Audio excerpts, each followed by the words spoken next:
Herkese merhaba arkadaşlar. George Kambosos Jr. Devin Haney maçı. Boks fanlarının beklediği maçlardan bir tanesi. Bu maçta tabii ki büyük favori George Kambosos Jr. Devin Haney'nin bu maçta şansı var mı? Devin Haney bu maçı kazanabilir mi? Özellikle de boks fanlarına bu soruyu soralım. George Kambosos Jr. Devin Haney maçını kim kazanır? Bu maçta favoriniz kim? Ve nedenini açıklayarak yazarsanız doğal olarak diğer boks fanlarının takipçilerini de aydınlatmış olursunuz. Öncelikle ben size iki boksörle ilgili kısa bilgiler aktarayım. Bu boksörleri tanıyan arkadaşlar var, tanımayan arkadaşlar da var. Sonrasında da bu maçı kimin kazanır sorusuna cevap arayalım bu video içerisinde.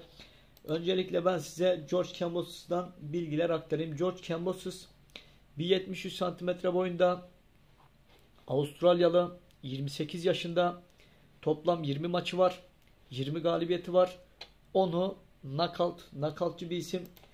Devin Haney 73 cm boyunda, 23 yaşında, Amerikalı. Toplam 27 maçı var, 27 galibiyeti var. 15'i knockout. Devin Haney de akıllı bir boksör. Ringde sakin bir boksör. İki boksöre de genel olarak baktığımızda ikisi de düz guard bir boksör. İkisi de mücadeleci, ikisi de mücadeleden ve kolay kolay vazgeçmeyen iki isim. George Kambosos Devin Haney maçını kim kazanır? Arkadaşlar boksta her zaman ne diyoruz? Şans var. Devin Haney'nin bu maçta şansı var mı? Var. George Kambosos'un var mı? Tabii ki var. Zaten kendisi bu maçta büyük favori gösterilecek isim. Ama her zaman boksla ilgili konuşurken, boksla ilgili videolar çekerken hep şunu söylüyorum. Ve bunu söylememdeki sebep genellikle zaten bunun zaten direkt örnek vereyim doğruluk payı çıkıyor. Özellikle de boksörlerin ne diyorum performansı benim için çok önemli. Ringe gelirken iyi boksör olabilir. Örnek vereyim tecrübeli olabilir ama çalışmadıysa tecrübesi ringde onu bir yere kadar taşıyacak ve bir yerden sonra artık tecrübeli de olsa rakibi eğer kondisyonluysa ona durmadan yumruk atıyorsa ve bir yerde bunlar engellese bir yerde artık yumruk almaya başlayacak ve o maçı kaybedecek. Burada şöyle bir şey. George Kambosos Jr. ile ilgili sadece bu isim Teofimo Lopez gibi bir boksörü geride bıraktı. Teofimo Lopez güçlü, yetenekli ve akıllı bir boksör. Bu ismi geride bıraktı tabi ama şu da bir gerçek. Teofimo Lopez oradaki performansı gerçekten gerideydi. Çünkü daha öncesinde bir korona geçirmiş ve George Kambosos Jr. da onu çok iyi zamanında yakaladı. Eski özellikle de Vasil Lomachenko karşısındaki performansı o maçta kesinlikle yoktu. Ama şu bir gerçek. George Kambosos Jr. o maçta çok akıllı dövüştü. İlk rounddan son rounda kadar özellikle de sakinliğini korudu. Boksunu yaptı ve hiçbir zaman örnek vereyim kaba kuvvetle, güce dayalı duygularıyla hareket etmedi. Boksun gerçekleriyle ringde oldu ve Teofimo Lopez'i geride bırakmasını bildi. Özellikle de o maça çok ciddi hazırlanmış ve yumruklarının nasıl ki o kombinelerin mermi gibi gittiğini gördünüz. Yumrukları hem çok isabetliydi hem de çok akıllı boks yaptı Teofimo Lopez'e karşı. Tabi resmi puanlamada doğrusunu söylemek gerekirse 10. rounda kadar bir eşitlik vardı. Yani resmi skor kartlarında tabi George Kambosos Jr. çok öndeydi ama skor kartlarında 10. rounda kadar eşitlik vardı. Özellikle 11. roundda aslında Teofimo Lopez'in de çok fazla yumruğu vardı. Ama genel olarak maç George Kambosos Jr.'ın hakkıydı. Devin Haney'e gelirsek son Liniers maçında tabi o maç Liniers'a mı gitti? Yani Liniers'ın hakkıydı da Devin Haney'e mi verdiler? Bu tartışılır tabi. Burada direkt şunu desek ki yok Liniers'ın desek olmaz. Hakemlerin kararı. Ama şu bir gerçek. Liniers maçı Devin Haney'e bence çok dersler çıkarttırdı. Devin Haney'nin bu maça çıkması Devin Haney'nin bence yararına, karına, çünkü iyi boksörlerle maç yaptığınız zaman boksunuz level atlar, boksunuz güzelleşir ve boksun gerçek anlamda ne olduğunu anlarsınız. Devin Haney de o maçta boksun ne olduğunu gerçek anlamda anladı. Çünkü Liniers kaliteli bir boksör, güçlü, dayanıklı ve iradeli bir isim. Özellikle Vasil Lomachenko ile yaptığı maçta Vasil Lomachenko'ya karşı nasıl ringde güçlü durduğunu, tamam knockout oldu ama Vasil Lomachenko'ya o rounda kadar karşısında çok iyi mücadele etti. Liniers. Devin Haney, George Kambosos Jr. arasında bu geçecek bu maç. İki boksöre de baktığımızda ikisi de düz guard. Aslında ikisi de aynı boksu yapıyor. Özellikle de buna ben şey söylüyorum. Ne derler ona? Floyd Mayweather stili, tarzı. İkisi de hemen hemen aynı boksu yapıyor. Elleri aşağıda. İkisi de yumruk yemeye çok müsait boksörler. Çünkü bunların eli aşağıda. Ve ikisi arasındaki en büyük özelliklerinden bir tanesi de George Kambosos Jr.'dan başlayayım. Burada notum vardı. George Kambosos sol kroşesini çok iyi vuruyor. Sol aparkatını, sol direğini çok iyi vurabilen bir isim. Yine aynı şekilde sağ kroşesini, sağ aparkatını, gelişine çok iyi vuruyor. Özellikle de rakibin yattığı yere atıyor ve bu rakibi çok fazla etkiliyor ve rakip bir daha oraya yumruk atarken yatamıyor. Çünkü yattığında bu yumrukla karşılaşacağını biliyor. Ve George Kambosos'un en büyük özelliklerinden bir tanesi de George Kambosos Jr. bellerini çok iyi kullanıyor. Hareketli bir boksör. Özellikle de bellerini yumruklardan çıkarken çok iyi kullanıyor ve rakip geldiğinde kendisini geriye alabiliyor. George Kambosos'un en büyük özelliklerinden bir tanesi de gelişine yatarak yumruk vurması vücut gücüyle. Hani body shot derler buna.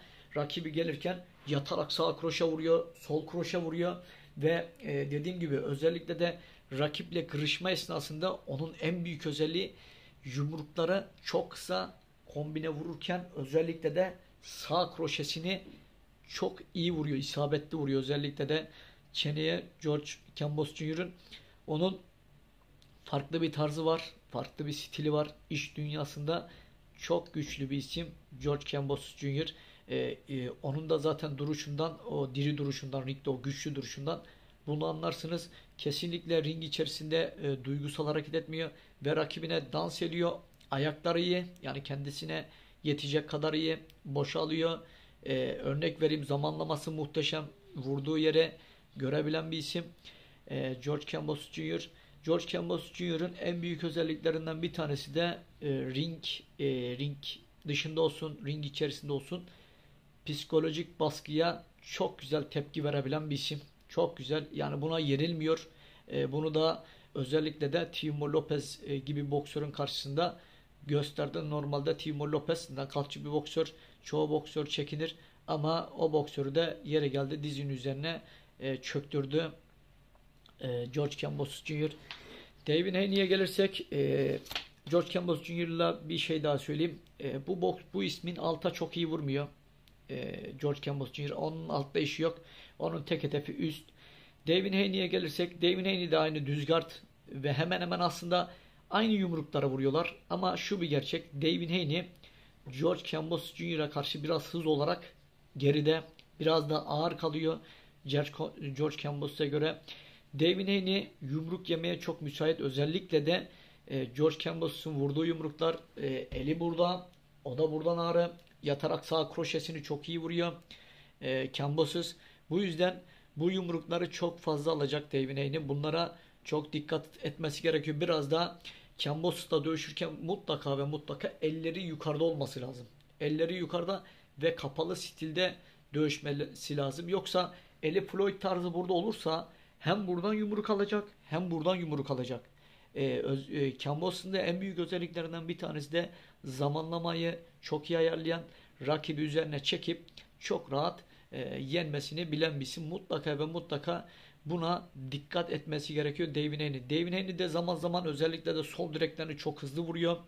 Bazen çok akıllı dövüşüyor ama bazen de ringde uyuyor. Kondisyon olarak bazen örnek vereyim rakiplerinden geride gelebiliyor. Kötü olabiliyor. Bu yüzden de Liniers maçında da gördük, çok fazla yoruluyor. Buna da dikkat etmesi gerekiyor. Bu maçta bir knockout çıkar mı? Knockout her zaman benim için sürprizdir. Bu maçta eğer ki knockout edecek bir isim vardı, o da zaten boks fanlarının %90'ı bunu der.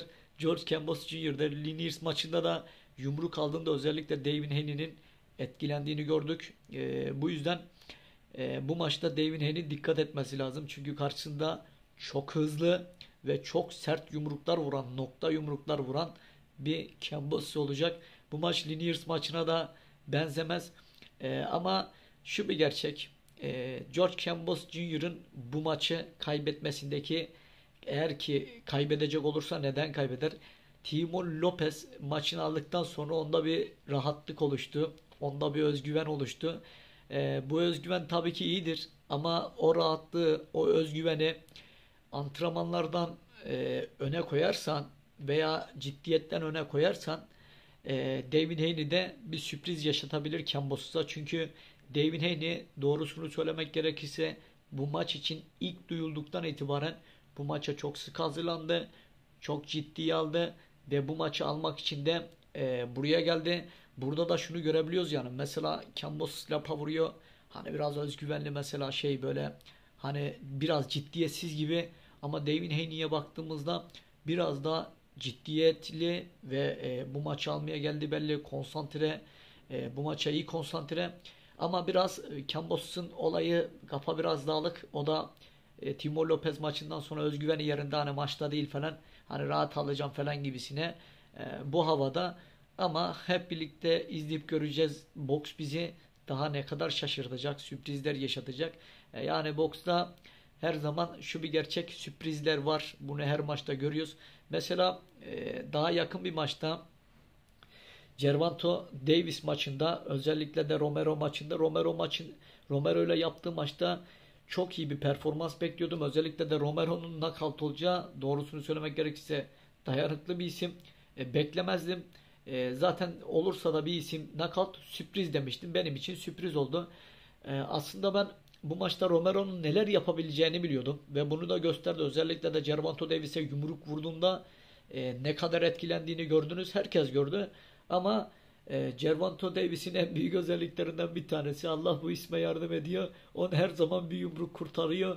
O yumruğu da geri yumruğu, sol yumruğu, özellikle de en iyi vurduğu yumruklarından bir tanesi aparkatı ve kroşesi. Santa Cruz karşısında aparkatı kurtardı. Bu maçta da Romero karşısında da kroşesi kurtardı. Gelişine çok iyi vurdu. Gervonta Davis akıllı bir boksör mü? Akıllı bir boksör. Bazen de tuhaf bir boksör. Yani duruşu, hareketleri. Ama sevimli bir isim. İnsanlar seviyor. Özellikle de boks fanları Gervonta Davis'i seviyor. Arkadaşlar, Kambosos Junior Devin Haney maçı, şu bir gerçek, enerjisi yüksek geçecek. Özellikle de Avustralya'da çok büyük boks fanı, boks hayranı bu maçı izleyecek. Devin Haney'nin aslında vereceği en büyük sınavlardan bir tanesi. Genelde bu Amerikalı boksörler Amerika'dan çıktıkları zaman, başka bir ülkeye geldikleri zaman gerçekten hani mazlum oynuyorlar. Çok mütevazi, çok rahat. Devin Haney çok sakin. Kambosos Junior konuşuyor. Çok sakin cevaplar veriyor. Amerika'da değil, belki Amerika'da olsa ne derler, biraz da Devin Haney'e atarlı giderli konuşabilirdi. Hani her zaman bizim söylediğimiz bir söz var Türklerin. Her horoz kendi çöplüğünde öter. George Kambosos Jr. da kendi çöplüğünde ötüyor. Ama şu bir gerçek, Devin Haney bu maçı alırsa gerçekten onun için gerçek bir başarıdır bu. Çünkü Kambosos'un evine gelip evinde Kambosos'u yendiği zaman gerçekten herkes onun bu galibiyetini takdir edecektir.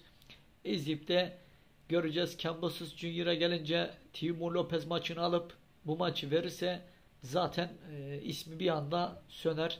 Ama bu maçı da alırsa Kambosos Junior her zamanki gibi başarı grafiğini arttırarak yükseltecektir ve daha iyi boksörlerle karşılaşacaktır. Bundan sonraki isim kim olacak? Bundan sonraki isim büyük bir ihtimal Vasil Lomachenko olabilir. Tabi Vasil Lomachenko'nun da bu maç hazırlanması gerekiyor.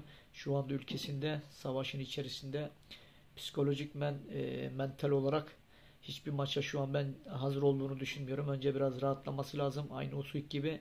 Sonrasında da Kambosos Junior'la Vasil Lomachenko'nun arasında geçecek maç. Enerjisi yüksek, heyecanı yüksek, çok kaliteli bir maç olur. Bazı boksörler var ki özellikle de boks fanları bu isimleri karşı karşıya görmek istiyor. Mesela örnek vereyim. Vasil Lomachenko ile Gervonta Davis olabilir. Gervonta Davis ile Kambosos olabilir. Bu isimler karşılaştığı zaman gerçekten 10 numara maçlar olur. Yine aynı şekilde e, kimdi ismini Shakur Stevenson, Vasil Lomachenko, yine Shakur Stevenson, Gervonta Davis, Shakur Stevenson, George Kambosos bu maçlarda enerjisi, heyecanı yüksek olur. Teofimo Lopez de yine hazırlanmaya başladı. Teofimo Lopez de yine ringdeki yerini alacak. Yine onu da zamanla göreceğiz neler yapabilecek. Şimdilik bu maçla ilgili söyleyeceklerim bu kadar arkadaşlar. Sizin de eklemek istediğiniz bir konu varsa, sizin de örnek vereyim, ben de söylediklerimin dışında eksik bir şey görüyorsanız aşağıya yorumlar kısmına belirtebilirsiniz.